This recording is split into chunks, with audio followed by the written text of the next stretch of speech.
How do I decide if my inner voice is healthy or not? And how do I maintain it healthily? How can one tell if one's inner voice, judgment, or conscience is a healthy one and not a voice that is the result of an unhealthy mind due to past experiences? Now, that's a really interesting question. It's the question of conscience. I continually frequently, let's say, or yearly, ask my personality class attendees if they heard the voice of conscience, if they had a feeling, an emotional state, let's say, or a voice that informed them when they had done something ethically wrong and that perhaps made them guilty as a consequence. And it was essentially a universal experience. And that's the voice of society within, I suppose. That's one way of thinking about it. The Freudians would think about that as the voice of the superego.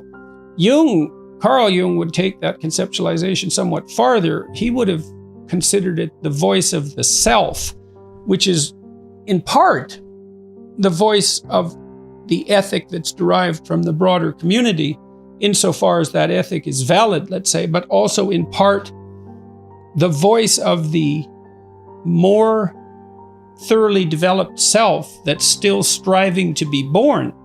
One thing you could say is that you experience violations of your conscience when you're not acting like the better person that you could possibly become.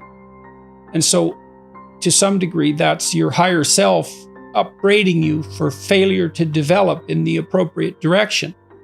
And that seems to me to be a reasonable way of conceptualizing it. Now, the one question might be, how error-prone is your conscience, given that you're not omniscient? You have to attend to your guilt and your self-disgust and your self-contempt and your self-consciousness.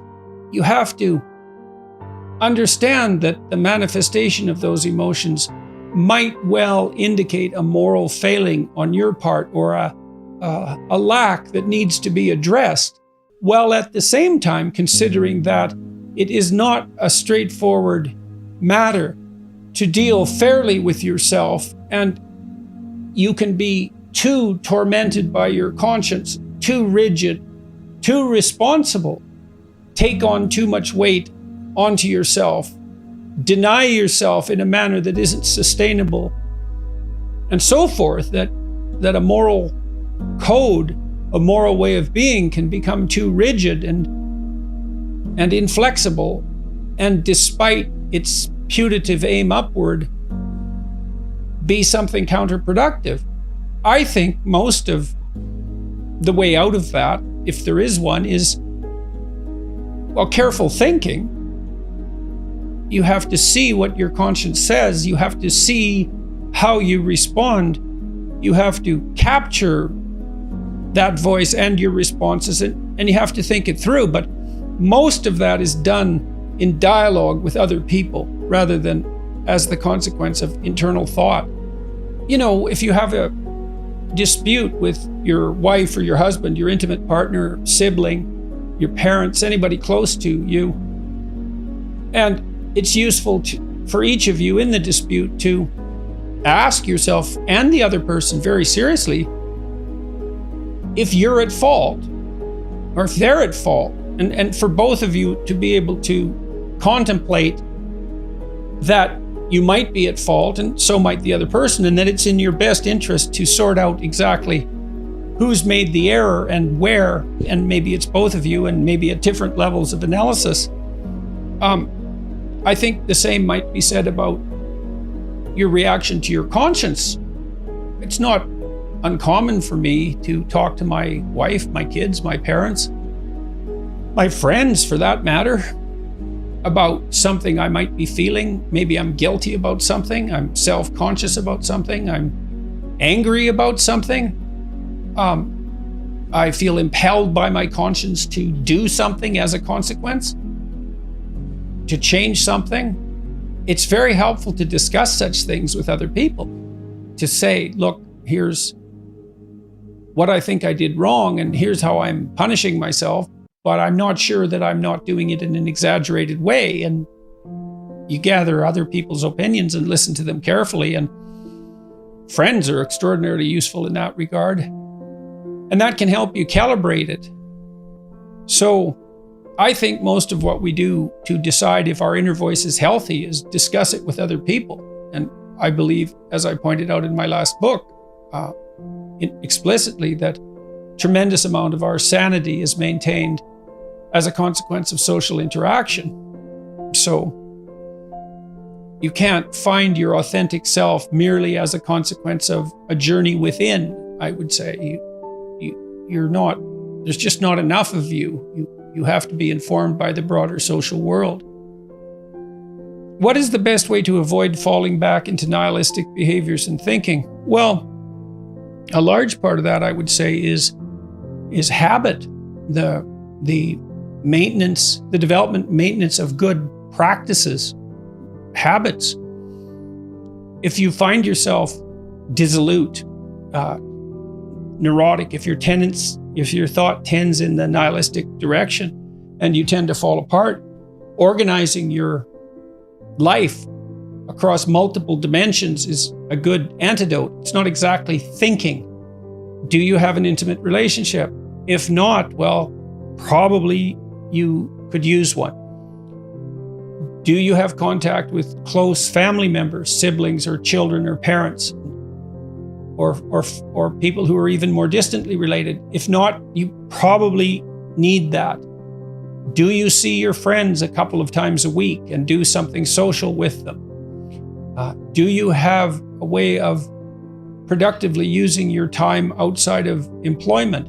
Are you employed? Do you have a good job, or at least a job that is practically sufficient and that enables you to work with people who you like working with, even if the job itself is mundane or repetitive or difficult? Sometimes the relationships that you establish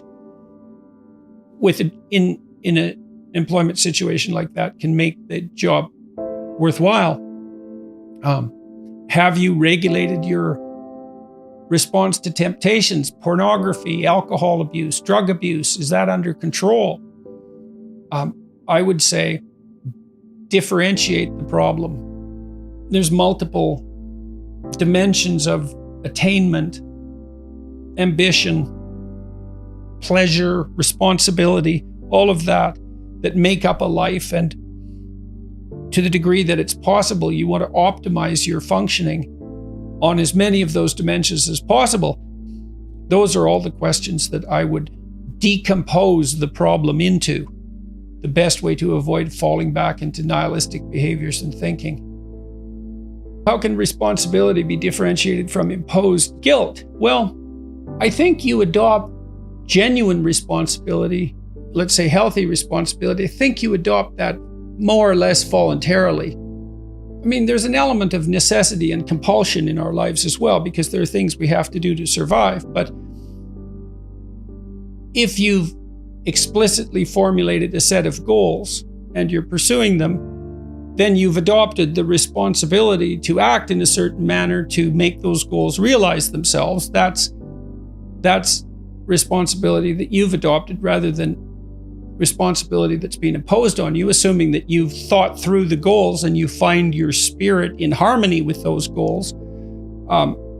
You can consult your resentment. I think that's a very useful step. If you find yourself angry and bitter about the things that you are responsible for doing, then that's an indication that you might be operating under some unhealthy compulsion, that you're rebelling, and that's the reason for the resentment, against the insistence that you act in a certain way. Although it's also possible that you're just immature and that you're rebelling against the discipline that's necessary to attain the goals that you genuinely do want to attain and that are valid and that you are actively engaged in constructing.